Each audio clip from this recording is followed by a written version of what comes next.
pessoal, tudo bom com vocês? Estou aqui para dar continuidade à leitura de Operação Carrapitu, do autor Henrique Melo. Então, se você já está me acompanhando, meu muito obrigada por estar acompanhando a leitura aqui comigo. E também não se esqueça que eu deixo na descrição aqui do vídeo o link lá do Wattpad para você seguir na íntegra aí na sua casa, tá bom? No seu celular, enfim, aonde você quiser, tá bom? Você pode fazer impressão se você quiser, enfim. No dia da live, no dia 19, a gente vai conversar um pouco com o Henrique para ver se ele tem planos aí de repente publicar, a gente ter o livro físico ou não. Tá, gente? Então, já vão deixando as suas perguntinhas aqui nos comentários. E ou lá nas minhas redes sociais, também via direct, enfim, pelo Face tem o Messenger. E também, gente, aqui na descrição tem os links das minhas redes sociais pra você ir lá me seguir, tá bom? As que eu mais uso no momento é Facebook e Instagram, tá bom? Tenho Twitter, mas não uso ainda muito, não tenho ainda muita habilidade. E também estou tentando outras coisas, Scooby, enfim, mas... por enquanto, o que mais domina aí é o Face e o Insta, tá bom? Então, deixo aqui as descrições, na descrição tudo certinho pra vocês, tá bom? Vou deixar também os contatos da minha parceira Sugoi. Em 2021 a gente tem muita coisa bacana pra trazer pra vocês aí, novas parcerias. Então, eu conto com vocês sempre pra você estar acompanhando sempre as novas parcerias aqui do canal. E também, gente, os projetos para 2021 estão fantásticos. Em breve você vai saber do que se trata, tá bom? Hoje nós vamos ler os capítulos 23, 24 e 25. E para quem está acompanhando meu Deus, a leitura comigo, gente, eu vou parar às vezes para tomar água, tá? Vocês sabem que a história está cabeluda, entendeu? Porque a gente tem aqui as personagens se envolvendo aí amorosamente ou só sexualmente, enfim. E a gente vê ali que realmente a coisa tá ficando esquisita e, cara, é um drama aí. E a gente viu ontem que o LF era Letícia, mas depois a gente descobre que o LF não era Letícia, né? A gente tem esse tapa na cara aí que não, Letícia não é o LF. LF é uma outra pessoa que, né, obrigou a Letícia a falar que era ele. Então, aí a gente descobre bem no finalzinho do capítulo 22 que LF se chama Luiz Fernando. Quem é Luiz Fernando, gente? Vamos ver se a gente descobre hoje, né? Realmente é um drama aí, né? Então vamos dar sequência aqui à leitura. Vou pedir meu like, vou pedir que você se inscreva no canal se ainda não for inscrito, ative as notificações para não perder nenhum vídeo, né? Você recebe lá a notificaçãozinha, é muito bacana. E também compartilhe muito com seus amigos, tá bom? Para eles virem aqui conhecer. A meta até o Natal é de 500 inscritos, gente. A gente está quase batendo os 400 inscritos, então conto com você nessa meta aí. Se eu não atingir os 500 inscritos no Natal, eu não vou sortear ainda, por enquanto, aqueles kits lá, tá bom? De livros que eu comentei já com vocês. É a trilogia de Como Eu Era Antes de Você e a trilogia de Para Todos os Garotos que Já Amei, tá bom? Eu tenho a trilogia, né, os 3 livros, o kitzinho de livros aqui, prontinhos, só esperando eu poder sorteá-los. Mas eu tenho que atingir os 500 inscritos e, gente, é aquela coisa, tem que compartilhar, tem que se inscrever, dar aquela força real pra mim, entendeu? Então vamos lá. O capítulo 23 se chama O Quarto de Guccio. E a citação que a gente tem aqui é a do Machado de Assis, de Esaú e Jacó. Enfim, que segredo há que não se descubra? Sagacidade, boa vontade, curiosidade, chama-lhe o que quiseres. Há uma força que deita cá para fora tudo que as pessoas cuidam de esconder. Os próprios segredos cansam de calar. Calar ou dormir. Fiquemos com este outro verbo que serve melhor à imagem. Luiz Fernando, Lúcio Fernando, Lúcifer. Mas que merda era aquela? O nome do amante misterioso de Alana ainda girou e girou na minha cabeça até que finalmente eu matei a charada. Não, nome não é? Nome não, né? Provavelmente era um pseudônimo. A girafa albina parecia ser esperto o suficiente para não trocar mensagens pelo número real do dito cujo. É claro, Alana era inteligentíssima e nunca deveria ser subestimada. Eu fui muito trouxa de achar que era só hackear o celular da Lana seria suficiente para chegar ao nome por trás do LF. Quer dizer, eu até tinha chegado, mas ainda não me levava a lugar nenhum. Quem poderia ser Lúcio e Fernando? Havia uma clara alusão ao anjo caído bíblico naquela persona, reforçada ainda mais pela jaqueta vermelha e a voz diabólica do dia em que nos falamos pelo Skype. Que chique, hein, Alana? Além de chifrar o Anderson, ainda fez isso com conceito. Aquela novidade tinha me pegado desprevenido. Confesso que me senti frustrada por não ter uma resposta mais palpável sobre a identidade do LF. E as coisas estavam cada vez mais fora do controle. A história que Letícia me contara sobre ter sido ameaçada, e cheguei até mesmo a cogitar a hipótese de chamar a polícia, embora soubesse que não poderíamos colocar muita coisa em jogo. Que pesadelo. Bambino? Gucci apoiou levemente a mão nas minhas costas e me tirou dos meus pensamentos. Andiamo?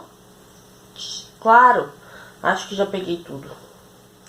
Passei a alça da minha mochila de carteiro sobre a cabeça e verifiquei brevemente o ambiente, certificando-me de não ter deixado nada para trás. Gucci estendeu a mão para mim e formulou seu clássico meio sorriso. Um pouco desconfortável, entrelacei meus dedos aos dele e chegamos ao auditório juntos. Tem uma coisa que eu quero te falar, Lúcio anunciou, e as maçãs do seu rosto adotaram uma coloração rosada, como se ele estivesse envergonhado. Lá vem. Pode falar. É que com esta tarde o Anderson não está em casa, porque está no treino de futsal. Meus tios estão trabalhando e, bene, tenho muito espaço para mim hoje. Estava pensando em dividir ele com você. Isso é um convite para transar? Se for, eu quero. Ah, não sei. Não é uma oportunidade que aparece todo dia, Tavinho. Gucci me persuadiu com aquele sorriso de anúncio da Gucci. Eu sei, mas preciso fazer um docinho para você não achar que eu sou fácil assim. Tá, vai. Só que eu não vou ficar muito tempo para não correr o risco de ser pego de surpresa por alguém que chegar antes da hora. Fui recompensado por uma manifestação genuína e quase infantil de felicidade por parte do italiano. Ele sacou o celular e chamou um Uber para o apartamento dos Pelizares no Jardim Proença. Chegamos a um imponente condomínio vertical cerca de 20 minutos depois e subimos impregnados por uma euforia crescente que aumentava conforme o elevador alcançava andares mais altos. Assim que entramos, Gucci me pressionou contra a parede e me beijou furiosamente. Eu estava começando a me acostumar com tanta intensidade por parte do italiano. Na verdade, não era nem um pouco ruim. Gucci deslizou a mão pelo meu abdômen, por debaixo da camiseta, até enfiá-la dentro da minha cueca e agarrar o meu pau duro entre os seus dedos. Tá animado, bambino? Ele sussurrou com os lábios rentes aos meus, enquanto estimulava a minha ereção. Enfiei meus dedos nos cabelos de Gucci e mordi seu lábio fino voluptuosamente, enquanto ele tocava para mim por dentro da cueca. Então o italiano se desgarrou do nosso beijo e me lançou um sorriso sacano, dobrando-se de joelho à minha frente. Alguém já fez isso alguma vez? Ele perguntou enquanto acariciava o volume da minha cueca sob a calça preta de tactel do uniforme. Meneei a cabeça negativamente em resposta e me lembrei do momento em que estive a sós com Anderson, no qual ele se recusou a fazer isso. Gucci pareceu exultante com a minha virgindade e anunciou, puxando a minha calça. Então eu vou te mostrar como isso é bom, Tavinho. O italiano acariciou com o rosto, arfando levemente. Confesso que era uma visão absurdamente erótica e excitante vê-lo ali de joelhos, com aquela empinadinha e os cílios dourados dos olhos cerrados. Gucci era lindo e poderia fazer quem quisesse para estar com ele. E entre tantas opções eu fui o felizardo. Passando todo o contato íntimo, tomamos um banho rápido, mais higiênico o bastante para deixar nossos corpos levemente livres de quaisquer fluidos liberados durante o ato sexual. Gucci me emprestou uma toalha limpa e fiquei imaginando se havia possibilidade de ela pertencer ou ter pertencido a Anderson.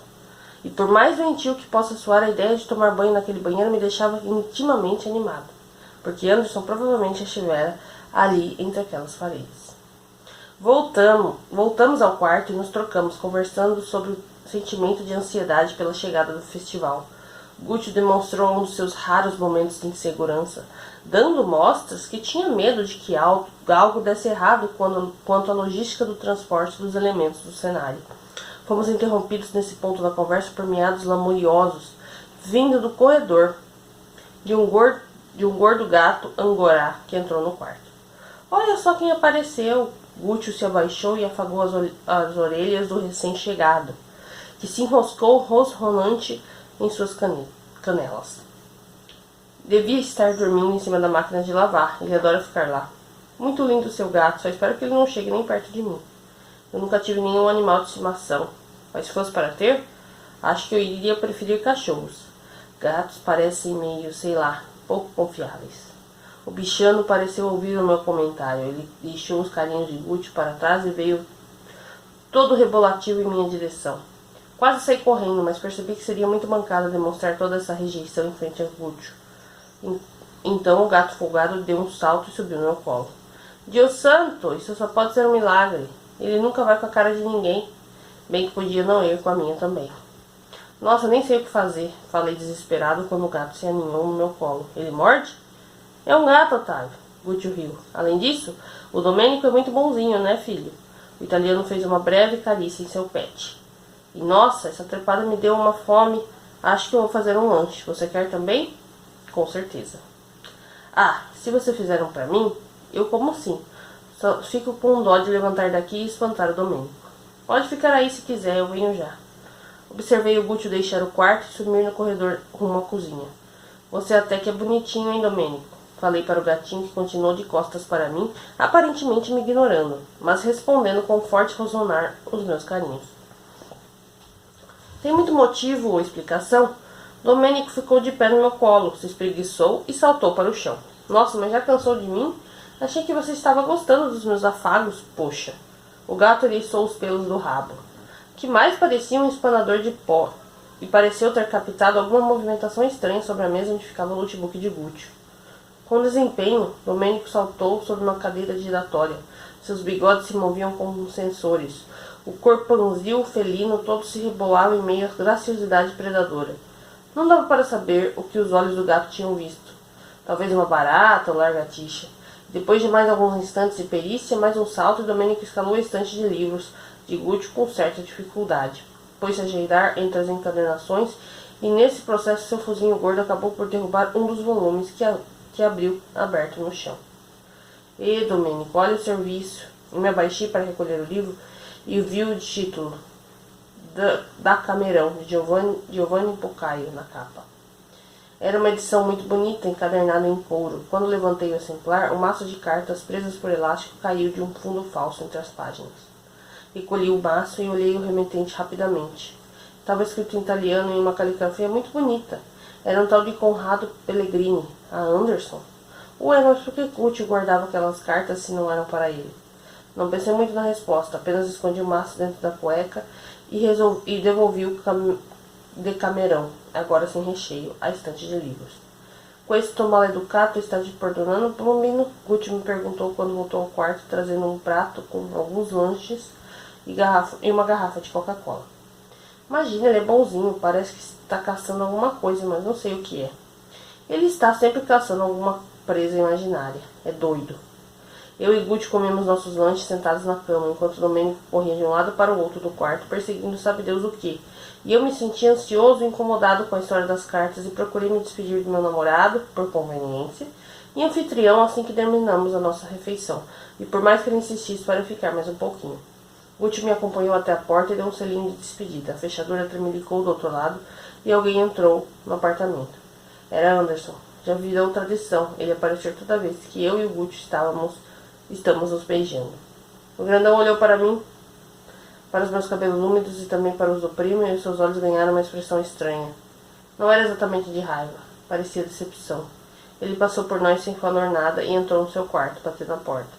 As cartas do tal Conrado endereçadas a Anderson estavam todas em italiano. Eu entendia 0% do idioma. Logo, não consegui ler quase nada, a não ser uma palavra ou outra similar ao português. Pesquisei no Google algum tradutor do idioma e encontrei uma senhora chamada Antonella, que morava em São Paulo. O orçamento que ela me passou me pareceu bastante justo, então usei o dinheiro das vendas clandestinas do uísque nas festas do colégio para pagá-lo. Escaneei as cartas e enviei por e-mail para a tal Antonella. Ela me respondeu que aquele era um italiano simples e que as traduções ficariam prontas até o final da semana. Uma vez em que o meu pagamento adiantado lhe serviu como um bom incentivo. Respondi à tradutora que estaria em São Paulo nos dias referidos e poderia até mesmo buscar as traduções em loco. A mulher me pareceu muito simpática e gostaria de conhecê-la. Os dias que se sucederam foram de muita tensão e roer as unhas. Eu me propus a ajudar a Alana e Sofia a bater o texto, missão na qual a Alana também se incluiu. Foi diferente ver a Alana e Milena juntas novamente, depois da misteriosa separação. Mas elas se tratavam de forma cordial e tudo correu bem. Nas mensagens trocadas entre a Alana e o tal Lúcio Fernando, ela quase o tempo todo se mostrava arrependida por algo que teria feito, mas sem mencionar exatamente o que era. Em alguns momentos, ela acusou o amante de ter traído sua confiança, o que aparentemente foi o pivô do fim do envolvimento entre os dois. A situação estava tão caótica para o meu lado que eu realmente sentia vontade de abrir o jogo com a Alana de vez. Na conversa pelo Skype com LF, ele me revelou sobre a girafa albina e já estar a par de toda a proposta de Anderson. E mesmo assim ela continuava sendo minha amiga e me tratando bem. E eu fui lá e fiquei com o namorado dela. E eu sou um lixo de ser humano, e todas as vezes que eu estava ao lado de Alana, sentia um forte desejo de lhe contar tudo, mesmo que ela me odiasse eternamente pelas costas pelo que eu fiz. Seria muito melhor que ficar sustentando essa mentira por tanto tempo. Para não surtar de vez, procurei aquela que era minha melhor amiga e defensora desde a pré-escola. Ainda que estivesse cercada por uma vibe negra, Lara sempre me ouvia e com paciência me dava conselhos verdadeiros e pertinentes. Mas esse tal LF te falou que a Alana já sabe do seu trato com o Anderson e que ficou de boa mesmo assim, não ficou? Questionou minha melhor amiga. Se aconteceu isso, então nem compensa mexer mais nessa história. Finge que nada aconteceu e vida que segue. Ah, mas o que eu fiz com o Anderson? Tavinho, dá pra perceber que você já tá se culpando e se odiando o suficiente por causa dessa história. Acho que não precisa de mais alguém para completar o peso. E quando Lara falou em peso, aproveitei para atualizá-lo sobre os últimos acontecimentos envolvendo o tal Lúcio Fernando. Começando pelo pseudônimo bizarro que fazia clara referência ao capiroto, até as conversas saqueadas por Letícia no celular de Alana, da qual ela aceitou encontrar o tal ser nos alojamentos do festival. Criatura, mas por que você vai lá xeretar para saber quem é esse feliz? Por que você não vai lá xeretar, né? Lara parecia indignada quando contei a ela sobre o meu plano de espionar o encontro. A gente tá lidando com um psicopata, doido varrido, Lara. Ele já me prejudicou, ferrou a Letícia e agora a Lana tá correndo perigo. Se eu conseguir tirar uma fotinha que seja desse cara, vou ter instrumentos para fazer uma denúncia para a polícia. Lara contemplou o vazio e meneou a cabeça negativamente. Pelo visto, ela reprovava veementemente a minha decisão. Acho que você vai se arriscar à toa. Mas se eu te conheço faz tempo, Otávio Augusto, sei que quando tem uma ideia entra na sua cabeça, nem o diabo tira. Ou esse tal de Lúcio Fernando aí. Ai, não fala assim, vai. Pousei minha cabeça no ombro de Lara, coberto pela malha preta de sua jaqueta. Recita um poema do Augusto dos Anjos para me animar, que é melhor. Lara se virou para mim e tomou meu rosto entre as mãos enluvadas com uma fina renda de rosas negras. Declamou em tom soturno, olhando bem dentro dos meus olhos. E haja só amizade verdadeira, de uma caveira para outra caveira, do meu sepulcro para o teu sepulcro. Encarei-a ainda por alguns segundos, tentando enxergar algum sentido naqueles versos tão sombrios. E por fim, optei em não dar muita atenção à escolha de Lara, considerando que ela poderia tanto ter algum significado complexo nas entrelinhas, quanto ser completamente aleatória. Naquela mesma noite, eu fiquei acordado até tarde, estudando mais uma vez as falas do João Grilo. O festival seria dali a 2 dias e a ansiedade não me deixava pegar sono. Sendo assim, resolvi usar a insônia a meu favor e tentar me impregnar ao máximo das características e camadas do meu personagem, para não colocar tudo a perder na hora da apresentação. Conforme eu fui entrando na madrugada, o sono deu as caras. Comecei a sentir a leitura embaralhar enquanto eu passava os olhos pelo texto e me virava de um lado ao outro na cadeira giratória. O meu pensamento deixou o juízo final de João Grilo e foi parar nos 2 livros despejados na minha mesinha. Dom Casmurro, presente de Anderson, e o quarto de Giovanni, que ganhei de Guccio. Naquele momento da minha vida, o meu coração se encontrava ocupado pelos primos Pelizari. Ambos ganharam espaço, cada um do seu próprio jeito, e fizeram o favor de despejar Fred do posto. O irmão de Alana ainda era objeto da minha admiração, mas não mais do meu desejo, e eu o admirava como pessoa, mas não o cobiçava mais como homem. Agora, quando o assunto era Anderson e Gúcio, seria aquilo amor? O amor não começa e termina do modo que pensamos. O amor é uma batalha, o amor é uma guerra, o amor é crescimento contínuo. Olhei assustado para o volume de O Quarto de Giovanni, que estava aberto na última página. Na dobradura interna de contracapa, o escritor James Baldwin falou em tom solene de sua foto preto e branco, olhando diretamente na minha direção. Entendi que James queria me dizer que meu amor por Gucci poderia ser construído pelo tempo, pelo esforço e pela convivência. E eu estava para concordar com ele quando ouvi um pigarro vindo de Dom Casmurro. O próprio Machado de Assis deu sua opinião da fotinha em sépia. Imenso amor?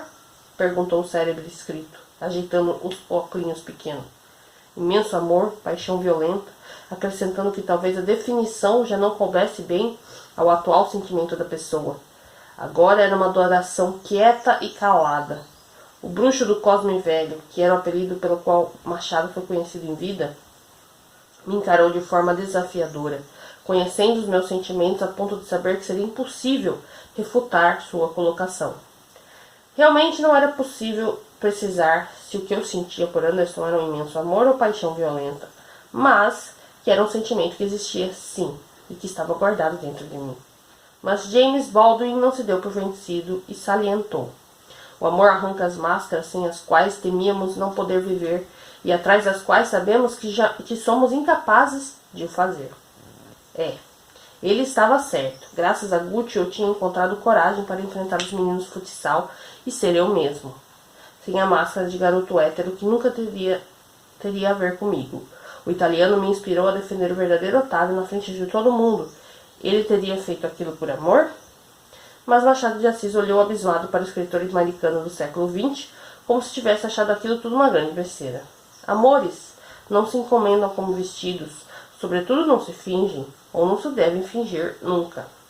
Ai meu Deus, de Assis deu um checkmate no argumento de Baldwin, chamando a atenção para o fato de eu não amar própria e verdadeiramente Gúcio e sim Anderson, e que se eu me forçasse a gostar de italiano, tal sentimento poderia ser muito mais induzido do que natural. E percebi que James Baldwin começou a formular uma réplica, mas achei melhor interromper aquele debate sobre o amor antes que ele me enlouquecesse. Fechei o quarto de Giovanni e abafei a voz do escritor. Voltei-me a Dom Casmurro e também esmaguei Machado de Assis com uma das páginas do livro grosso, disposto a calar mais de uma das suas divagações. Respirei em meio a silêncio e fechei os olhos. Qual dos dois teria razão? Ou os dois estavam certos? Dá para imaginar que o humor de um grupo numeroso de adolescentes durante uma madrugada de sexta para sábado não deve ser um dos melhores. Sim, e se você imaginou algo nesse sentido, então multiplique por 10.000 agora. Era assim que os inadequados, as meninas do vôlei e os meninos futsal estavam às 5 horas da manhã, enquanto nos reunimos em frente aos 2 gigantescos ônibus fretados que partiriam de Campinas para São Paulo. Um deles transportaria os atores, o outro os atletas. A professora Clarice Telles se encarregou de fazer a chamada e conferir se todos os participantes do grupo estavam ali. Mediante a confirmação, finalmente chegamos rumo à capital do estado. Recostei-me no estofado do banco e lancei um olhar amigável para Lara, ao meu lado, que se mantinha pensativa a observar a paisagem através do vidro. Pedi a Gucci que me deixasse viajar com a minha amiga, que vinha apresentando um comportamento tristonho e antissocial, e ele entendeu. Chegamos a Mário de Andrade por volta das 7 da manhã. Era um colégio de estrutura moderna e diria até futurista, que ficava na região central de São Paulo. Descemos do ônibus completamente eufóricos, fazendo muito barulho por estar em outro colégio numa outra cidade. A professora Clarice acalmou os meus ânimos e pediu que a gente não envergonhasse o Santa Virgínia em território desconhecido. As meninas do vôlei e os meninos futsal se juntaram a nós com cara de pouco caso. Claro, porque eles se sentiam extremamente superiores em relação à ala artística do colégio. Uma das inspetoras do Mário de Andrade recepcionou a gente e direcionou todos os alunos do Santa Virgínia às salas de aula que serviriam de dormitório durante o final de semana em que ocorreria o festival de teatro e os campeonatos intercolegiais. Os inadequados Alana e Sofia se juntaram a mim, Fred, Milena e Gúcio no comboio rumo à sala de aula. Vai rolar ensaio hoje à tarde no palco oficial, certo? Vai, confirmou Fred. Os jogos de vôlei começam hoje, não começam? Quero só ver como vocês duas vão dar conta de jogar e depois ensaiar. Calma, maninho. Eu e a Sô estamos bem ensaiadas e treinadas, vai dar tudo certo. Tem que dar, né? Alana se jogou em cima de Fred e tentou beijar o rosto do irmão, mas ele se esquivou sob muitos protestos. Fomos até a sala de aula, onde ficaríamos instalados, e eu me ajeitar em um cantinho próximo à janela, talvez pelo costume de me sentar nessa mesma disposição no colégio. Enchi meu colchão de ar, forrei e deitei minha mala sobre ele. Gúcio também se instalou ao meu lado e depois a professora Clarice Teles veio e me praticamente arrastou o coitado para ajudá-la a retirar os elementos do cenário que estavam no bagageiro do ônibus fretado. Ele se despediu de mim e prometeu que nos veríamos mais tarde. Acompanhei todos os inadequados para o refeitório chique do Mário de Andrade. Lá nos serviram um café da manhã muito farto e gostoso, com frutas da estação, pão de queijo, sanduíches de presunto e queijo, empadinhas, sucos e leite com achocolatado. Aproveitei para forrar bem o estômago enquanto tentava arrancar algum sorriso de Lara, que permanecia com seu ar sorumpático. Fred ficou de pé e comunicou a todos na mesa sobre o cronograma do festival. Teríamos um ensaio no palco oficial por volta das 4 da tarde, e até lá, exceto no caso de Alana e Sofia, que teriam um jogo naquele mesmo dia, todos estávamos liberados para passear pela cidade. Mas olha, é bom lembrar que São Paulo não é Campinas, nada de se perder, tomar cuidado para não ser assaltado e principalmente não morrer. A gente não pode se dar esse luxo de ter uma baixa no elenco agora. Advertiu o nosso líder e voltou a se sentar para terminar o seu café. Convidei Lara para dar um passeio pela Avenida Paulista comigo, mas ela recusou e disse que precisava ficar um tempo sozinha. Na verdade, eu já esperava essa negativa, então só me restou respeitar o seu estado de espírito pouco empolgado. Milena, Fred e mais alguns outros inadequados me convidaram para ir ao shopping com eles. Mas eu não estava tão afim de ficar olhando vitrine ou coisa do tipo, então recusei educadamente e parti rumo a um passeio solitário e pessoal. Fui caminhando até a Avenida Paulista, famosa por ser o maior centro econômico da América Latina. Era a primeira vez que eu passeava sozinho por São Paulo. Até então, sempre tinha visitado a cidade com meu pai e minha tia, e a experiência estava sendo bastante excitante. Pessoas de todos os tipos, etnias, estilos, vestes e culturas transitavam pela avenida naquela manhã de sábado. O dia estava bastante ensolarado, especialmente para os padrões paulistanos, o que tornava o passeio bem agradável. Fui ao MASP, me embrenhei pelo Parque Triano. Depois voltei alguns passos e subi no mirante do Sesc. Tirei uma foto lá do alto, com São Paulo em sua expressão mais viva às minhas costas. Postei a foto no Instagram e coloquei a legenda Pauliceia desvairada e um coraçãozinho fazendo alusão ao livro do Mário de Andrade, famoso escritor paulista, que procurou traduzir a cidade. E poucos minutos depois, Gucci comentou "Mi amore" e outro coraçãozinho. Curti o comentário e guardei o celular no bolso, tornando a observar aquela selva de pedra pelo vidro do mirante. Se fosse para definir São Paulo, eu a chamaria de cidade caleidoscópio, porque ela é uma grande mistura de pessoas, de cores, de culturas. Uma explosão multicolorida e multicultural que se confundia a ponto de não ser possível separar cada tom de sua efusiva combinação cromática. Parei para comer alguma coisa por ali e respondi às mensagens de Gúcio. Ele me disse que logo seria liberado por Clarice e que poderíamos nos encontrar para bater perna juntos. Sugeriu o viaduto Santa Efigênia como ponto de encontro, uma vez que era um lugar famoso da cidade e próximo ao Colégio Mário de Andrade. O italiano aceitou e nos despedimos. Depois da refeição, parti rumo ao bairro do Bexiga, localizado próximo à Avenida Paulista, para retirar as traduções das cartas no sebo da Donella. E quando cheguei no lugar, me deparei com as festividades destinadas à padroeira do bairro, Nossa Senhora de Achiropita. Aparentemente era uma tradição local, típica dos inúmeros descendentes ítalo-brasileiros que viviam por ali. Pensei no quanto seria legal visitar ali com Gúcio depois e seguir rumo ao sebo. O local tinha o cheiro do livro velho e objetos empoeirados. E assim que entrei, uma campainha na porta sinalizou minha chegada. E uma mulher bonita, na casa dos 40 anos, veio me recepcionar. Pois não, bem? Ela perguntou em um forte sotaque italiano. Eu sou Otávio, de Campinas. Fui eu que te pedi a tradução das cartas por e-mail, lembra? Ah, claro, só um instantinho. Antonella foi atrás de um balcão e revirou algumas pastas até encontrar uma onde provavelmente estavam as cartas traduzidas. Ela me entregou por cima do balcão sem tecer nenhum tipo de comentário sobre seu conteúdo. Pelo visto, era uma mulher discreta e profissional. Opa, toma mal aqui. Então ele foi lá buscar as cartas que ele pediu pra mulher traduzir pra ele, né? E ele vai encontrar com o Gucci daqui a pouco. Olha só que mancada se o Gucci descobre isso aí, né?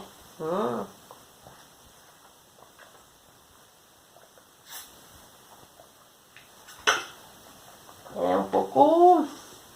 Como é que se diz? É um pouco arriscado isso aí, mas vamos ver. Então ele tá falando que, pelo visto, ela era uma mulher discreta e profissional.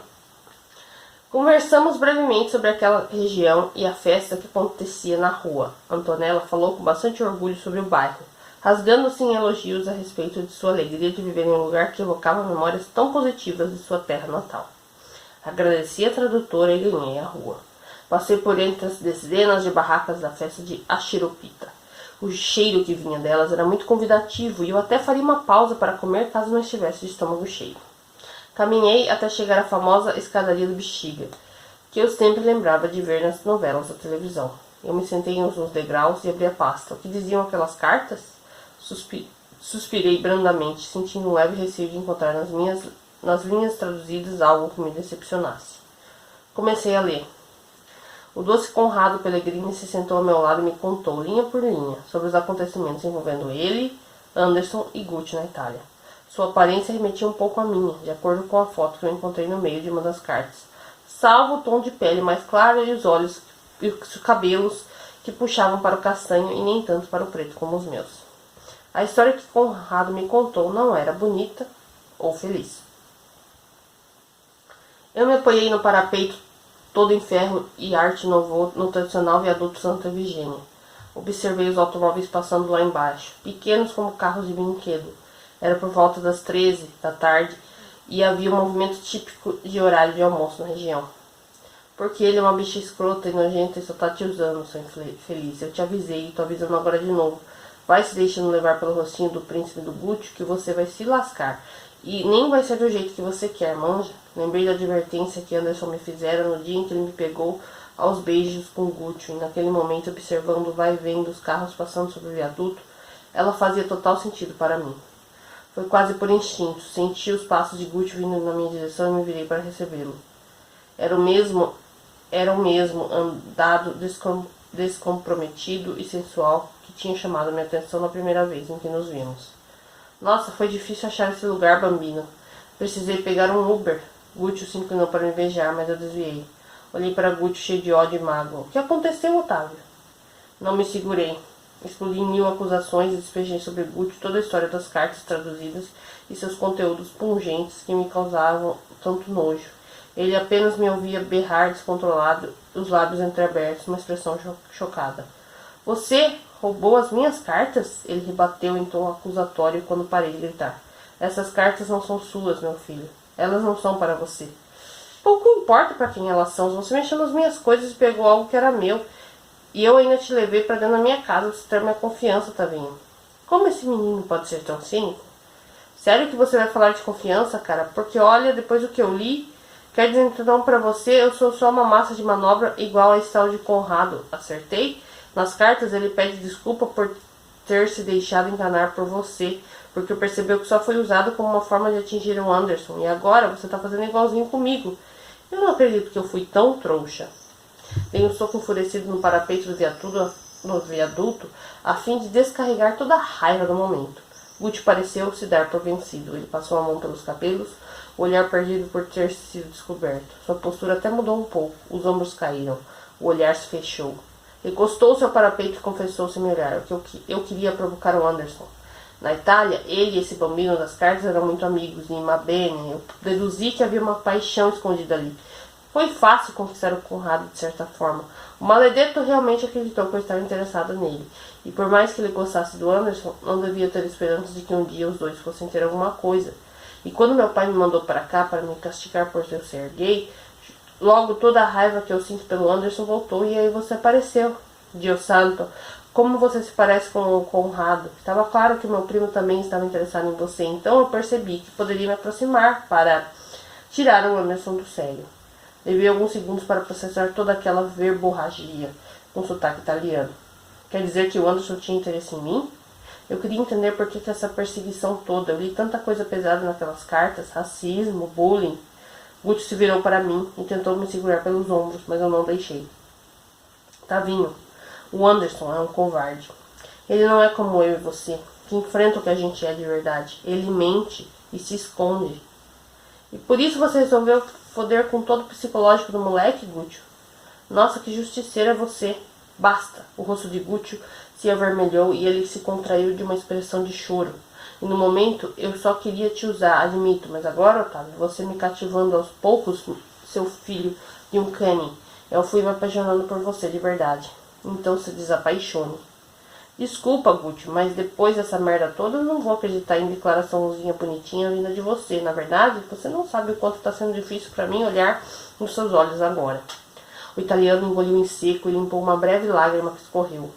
Eu posso ser um namorado para você melhor que o Anderson. Eu sou uma pessoa de verdade que não foge dos próprios sentimentos. Não interessa, é muita imaturidade você achar que eu vou continuar ficando com você depois disso. Interrompi aquela confissão vazia e que não me dizia nada. Sabe o que eu vou fazer agora? Entregar essas cartas pro Anderson, porque o coitado merece saber tudo isso que eu li. Dei alguns passos para longe de Gucci, disposto a acabar com aquilo tudo, mas ele correu até mim e puxou com força pelo braço. Ei, tá louco? Puxei meu braço de volta naquele aperto agressivo. Você não pode fazer isso, Otávio. Por favor, nada. Eu já cansei de tanta mentira na minha vida. Pelo menos agora eu vou tentar fazer algo que preste. Agora me dá licença. Deixei Gucci me chamando desesperado sobre o viaduto Santa Efigênia. Não olhei para trás, não atendi aos seus chamados. Ali para frente, eu só queria esquecer que um dia eu tive qualquer contato com o italiano e reparar um pouco do mal que eu tinha feito a Anderson ao me deixar enganar por seu primo maledetto. E aqui a gente terminou o capítulo 22, que é o quarto de Gucci. E a gente tem aqui mais uma revelação bombástica, né? Essas abençoadas cartas apareceram e estavam lá e ele, né? Esse tapa aí na cara do Gucci. Eu vou falar que assim, Gucci vacilou legal lá na Itália e agora de novo, mas eu sinto ali que talvez de fato ele esteja gostando de verdade do Otávio, mas tipo, ele fez muita cagada, né, gente? Então é difícil mesmo. É complicado essa situação aqui. Capítulo 23 se chama O Amante Oculto. E aí a gente tem a citação do Mário de Andrade. Passada a lição para refletir, não para refletir. Essa citação é uma das melhores da vida, né, gente? Pelo amor de Deus. Passada a lição para refletir, não para repetir. Ó, fica a dica aí pra você. Vamos lá. Pô, um forte e estridente barulho de tiro ecoou pelo auditório do colégio Mário de Andrade. Caí para trás em espasmos de dor que caracterizavam a minha morte. Ótimo, ótimo, professora Clarice elogiou uma das minhas poltronas lá de baixo. Em uma das poltronas lá embaixo. Otávio, você está colocando muita verdade na sua atuação. Está uma delícia de acompanhar daqui. Sorri internamente pelo reconhecimento. Ainda mais vendo uma mulher tão sisuda feito a Clarice. Era como se o elogio valesse por 2. Eu me levantei e me posicionei para ensaiar a peça novamente. Por ser a mais difícil. E talvez uma das mais importantes. Da peça vínhamos dando grande importância a ela nos ensaios. Da coxinha atrás do palco, Gucci reproduziu novamente o efeito sonoro que simulava o estampido de um tiro. Esperem um pouco. Nossa orientadora paralisou a cena. A gente precisa alinhar melhor a sincronização entre o momento em que o Gucci solta o efeito e a hora que o cangaceiro aperta o gatilho. Como o Otávio se joga no chão assim que ouve o barulho, parece que ele cai antes de levar o tiro. Vamos prestar atenção nisso aí de novo, por favor. Repetimos a cena mais algumas vezes até ficarmos o mais próximo de uma execução ideal. Ainda levamos algumas broncas de Clarice, mas no geral, até que estávamos indo bem. Depois do ensaio, fui até o camarim para trocar de roupa e engatei um papo entusiasmado com Alana e Sofia sobre um bom resultado do jogo daquela tarde. Gucci entrou no camarim e se juntou a nós. Fechei a cara assim que ele apareceu. Vamos conversar rapidinho, Bambino? Ele perguntou, pousando a mão delicadamente no meu ombro. Na hora, eu me vi bastante desconfortável de dar uma negativa muito contundente e inútil ali na frente das meninas. Minha falta de traquejo frente à situação ficou bem visível, tanto que Alana foi esperto o suficiente para captar o clima tenso no ar e me socorrer. Desculpa, Gucci, mas a partir de agora sua namorada é meu e da Sofia. A gente combinou de dar um passeio pela cidade antes do toque de correr. Quer vir junto? Os olhos escuros de Gucci exibiram um brilho inconformado. Ele apenas recusou educadamente e saiu de perto. Tá tudo bem entre você e seu namorado importado, Otávio? Alana me perguntou, observando Gucci ir para longe da gente. Aconteceram algumas coisinhas que me chatearam, mas nada demais. E aí, para onde que a gente vai depois daqui? O que você falou era real, né? Alana riu e confirmou que ela e Sofia estavam pensando em dar um paulinho na Vila Madalena, depois dali, para conhecer o bairro mais boêmio de São Paulo. Pergunte à loira, que não quer, como quem não quer nada, se Anderson não iria com a gente. Pra ser sincera, eu nem chamei. A loira me respondeu enquanto colocava sua fantasia de Nossa Senhora em um cabide e eu devolvia a arara de fantasias. Anderson anda tão chato nesses últimos dias, tá vindo tão estranho, mas vou ver com ele para evitar mais uma crise de ciúmes e insegurança super dramático. Mas você dá motivos, mulher. Tá bom. Voltei à sala de aula onde estávamos alojados e me joguei sobre o colchão de ar, fazendo a almofada que estava em cima dele saltar rumo ao chão. Deitado mesmo, inclinei-me preguiçosamente para verificar se as cartas traduzidas de Conrado estavam em segurança dentro da minha mala.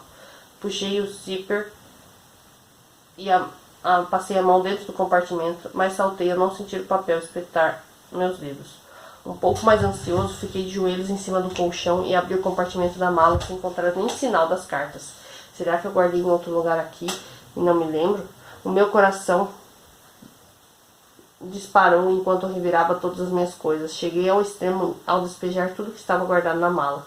As cartas tinham evaporado. Gucci. E aí, fofinho, tá pronto? Sofia me perguntou ao entrar na sala de aula. Ela estava bonita e muito perfumada. Certamente havia tomado banho depois de deixar o ensaio geral.